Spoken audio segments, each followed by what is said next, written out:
She came for a job. They mocked her and threw her out without realizing she was married to the man who owned everything around them. What happened next would shake the entire company. Rebecca Collins never expected to walk into an interview and leave drenched in humiliation, literally.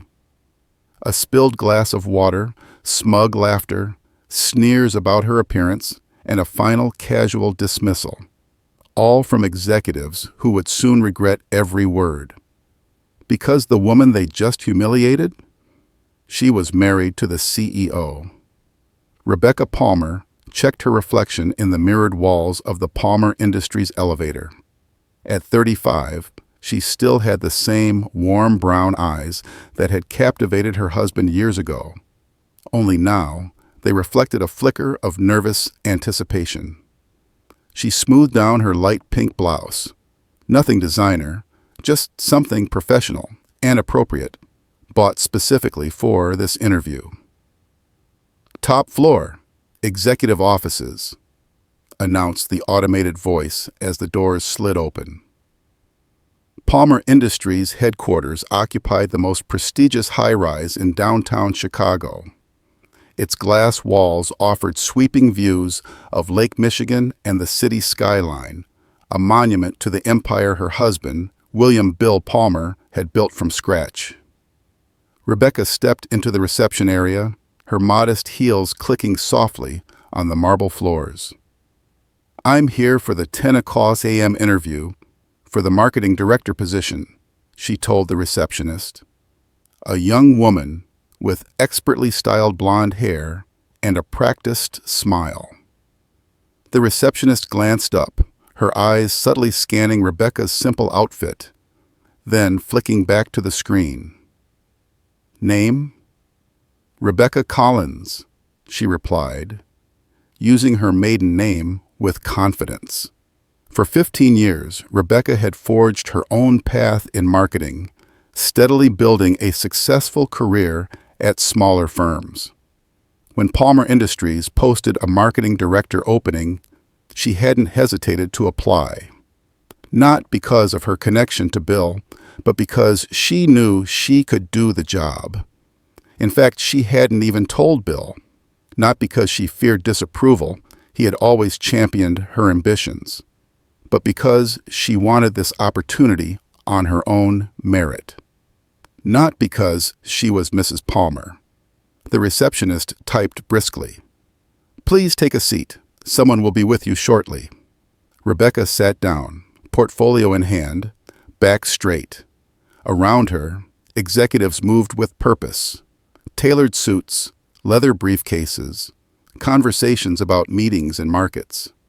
She took a breath, feeling the flutter of nerves begin to rise. Still, she reminded herself, she belonged here. Her resume proved it. Her results spoke for themselves. "Miss Collins," the receptionist called. "They're ready for you now." Rebecca stood, adjusted her blouse, and followed the receptionist down a sleek hallway lined with glass offices and framed awards. She reminded herself of the values this company was built on. Her husband's values: integrity, innovation, inclusion. She wanted to help carry that legacy forward. The door to the conference room opened, revealing 4 executives seated at a long, polished table. Rebecca squared her shoulders and stepped inside, completely unaware that she was about to walk into one of the most humiliating experiences of her life. The room was sleek and intimidating. Floor-to-ceiling windows flooded the space with daylight. Gold plaques and framed features from Forbes lined the walls. This was a room built for power. All 4 executives turned as she entered. "Miss Collins, please have a seat," said Michael Stevens, the HR director, gesturing to the chair across from him. His tone was neutral, but his eyes quickly flicked over her attire, judging, measuring. "Thank you for the opportunity," Rebecca said as she sat down, carefully placing her portfolio on the table. To Michael's left sat Victoria Stone, Chief Operating Officer. Her dark hair pulled into a sharp bun, her posture razor straight. Beside her was an executive Rebecca didn't recognize. And at the far end sat James, the company's marketing VP, and her potential future boss. His suit looked custom, his hair perfectly styled, his confidence palpable. But there was something else behind his eyes, something cold. "So," James began, leaning back in his chair, arms folded.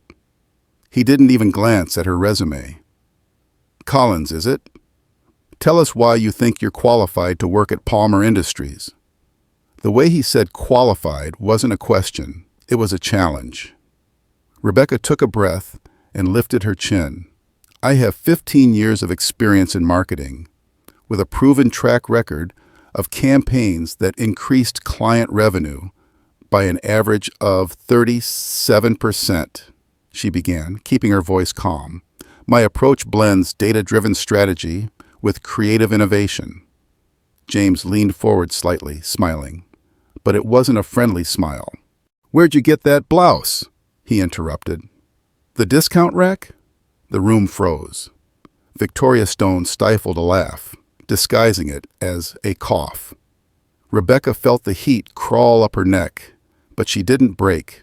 She simply held her ground and continued. Heat rose to Rebecca's cheeks, but she kept her voice even. "As I was saying, my background includes—" "We've reviewed your resume," Michael interrupted, his tone flat. "You've worked for some smaller companies." "Boutique firms," Rebecca corrected politely, without flinching. "Which allowed me to gain hands-on experience across multiple industries. In fact, the campaign I led last year for Henderson Electronics increased their market share by 15% in a highly competitive environment." "Henderson Electronics?" James scoffed. "Hardly a player in the tech industry." Rebecca didn't blink. "Actually, under my marketing guidance, they've become the fastest-growing electronics company in the Midwest. I believe those same strategies could translate well to Palmer Industries' new product line, particularly your smart home technology division." James exchanged a glance with Victoria. Something passed silently between them. Skepticism, maybe even amusement. "You've researched our company," Victoria said, her voice tinged with surprise. "Extensively," Rebecca replied. "Palmer Industries is positioned to lead the smart home market, but your current outreach doesn't speak to the demographic most likely to adopt the tech early. That's a gap I know how to close." For a brief second, genuine interest flickered across Victoria's face. But James cut the moment short, clearing his throat loudly. "Tell me, Miss Collins," he said, lifting a glass of water, "do you really believe someone from your background fits the Palmer Industries image?" He gestured casually around the elegant conference room. Gleaming glass, leather chairs, skyline views. "We have a certain standard here." Rebecca straightened in her seat. "My qualifications speak for themselves," she said calmly. "I've consistently delivered results." "Results?" James let out a sharp laugh and leaned back in his chair. "Let me tell you about results. Last quarter, I closed a partnership with Global Tech, added $50 million to our bottom line. What exactly, in your little career, comes close to that?" Rebecca didn't flinch. She opened her portfolio and turned to the presentation inside. "If you look at page 3, you'll see that proportionally my campaigns have—" "Oh, she brought homework," James sneered, waving his hand dismissively.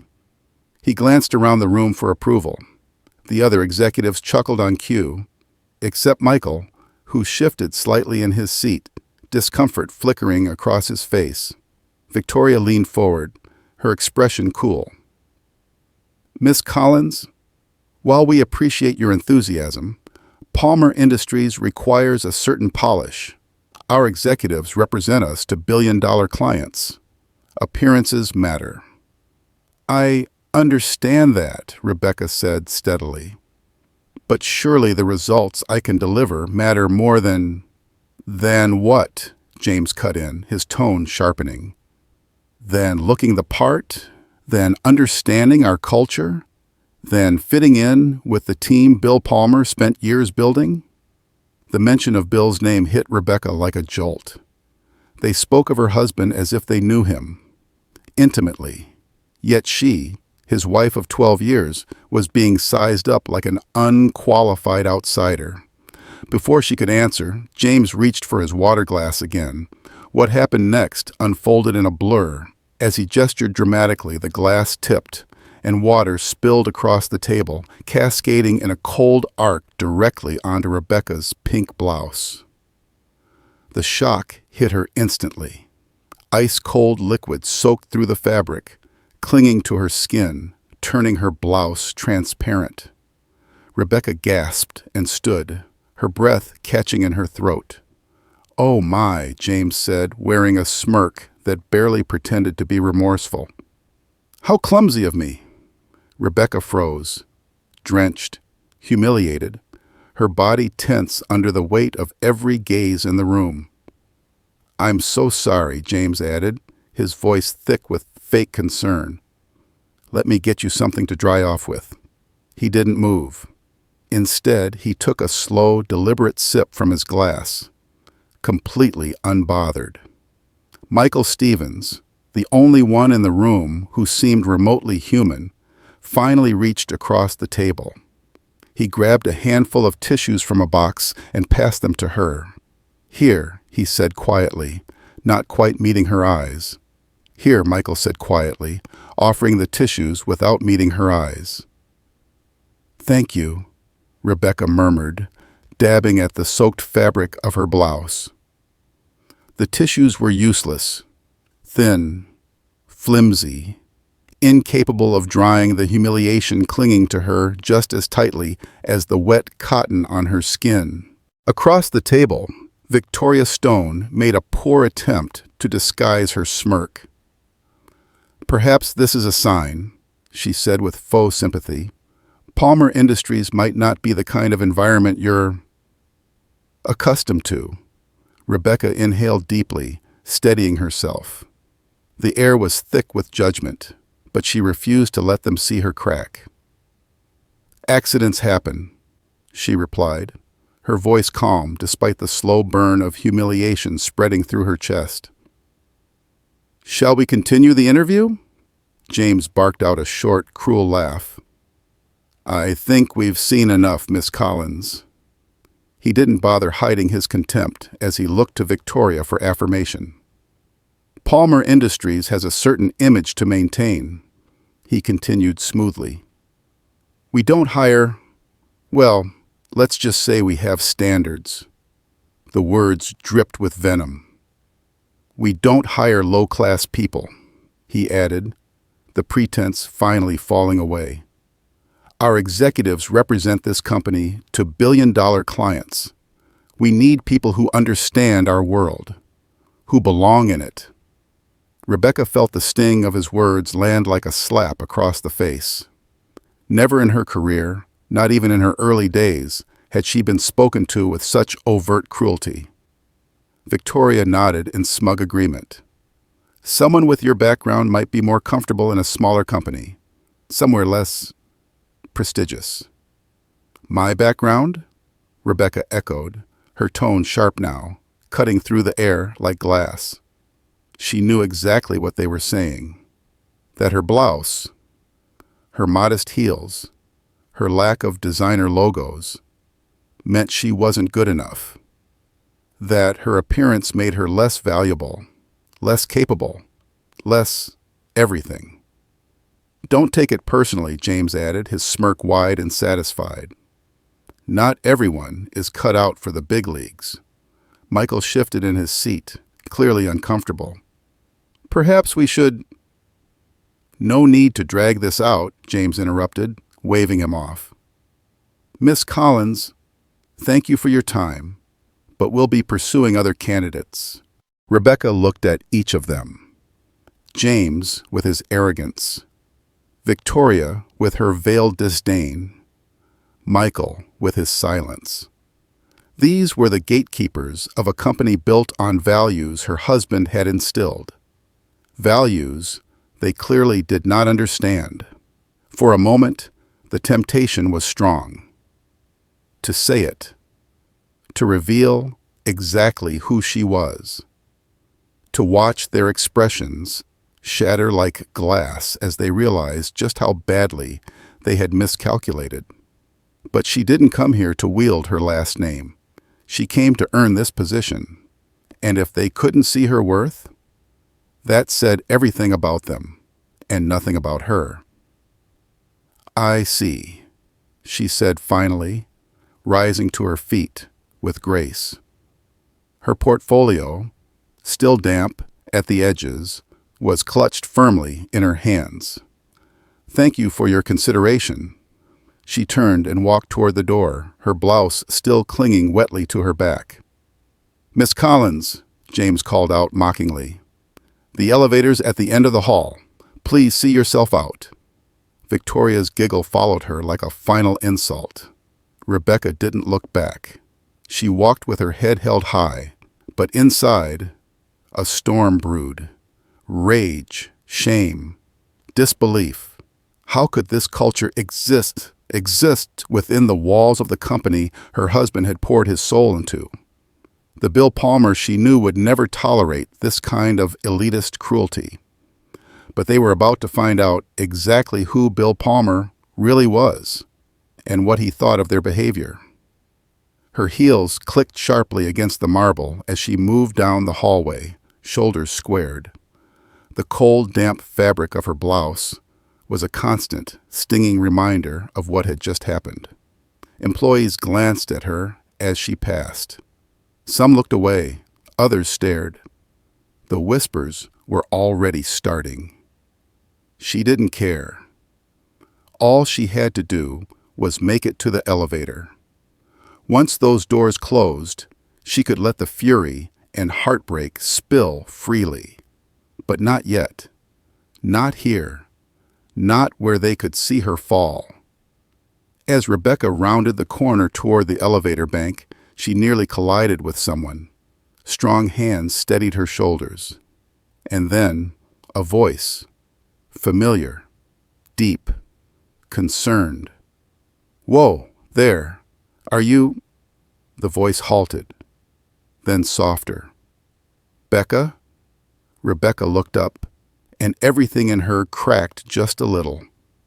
Bill Palmer, founder and CEO of Palmer Industries, stood before her in a tailored navy suit, his expression shifting from surprise to confusion as he took in the sight of his wife, her soaked blouse, her flushed face, her trembling breath. What happened? He asked, voice dropping low as he took a step closer. What are you doing here? Before she could answer, laughter echoed down the hallway. James and Victoria emerged from the conference room, still chuckling to themselves, reveling in their own cruelty. But they stopped dead in their tracks the moment they saw him.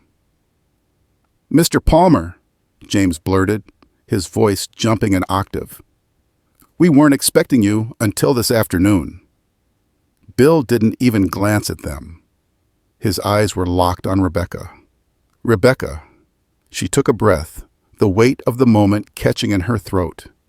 Employees were beginning to gather in the hallway now, drawn by the CEO's sudden appearance and the tension rising around him. I had an interview, she said quietly, for the marketing director position. Realization hit Bill in an instant, like a switch flipping behind his eyes. Concern swept across his face as he took in her wet, clinging blouse once more. And this? An accident, Rebecca said evenly, but her voice betrayed what the words didn't. Bill's jaw flexed. A muscle twitched in his cheek. Slowly, he turned toward James and Victoria, who now looked as if the floor had vanished beneath them. Their smugness vanished. Their eyes widened, and in that silence, they knew. "Mr. Palmer," Victoria began, her voice pitched too high, too fast. "We didn't realize—" "That's abundantly clear," Bill said, his voice low and ice-cold. He turned back to Rebecca, gentling his expression. "Are you all right?" She nodded, standing straighter, calmer now, stronger. "I am." "My office," Bill said, his tone final. He placed a steadying hand on the small of her back and guided her down the hallway. As they passed the stunned executives, Bill paused. "James, Victoria, Michael, my office. 10 minutes." The air thickened. The three executives stood frozen, panic creeping into their eyes. Behind them, whispers erupted like wildfire, employees murmuring as the truth spread faster than wildfire. The woman they had mocked, dismissed, humiliated, was Mrs. Palmer.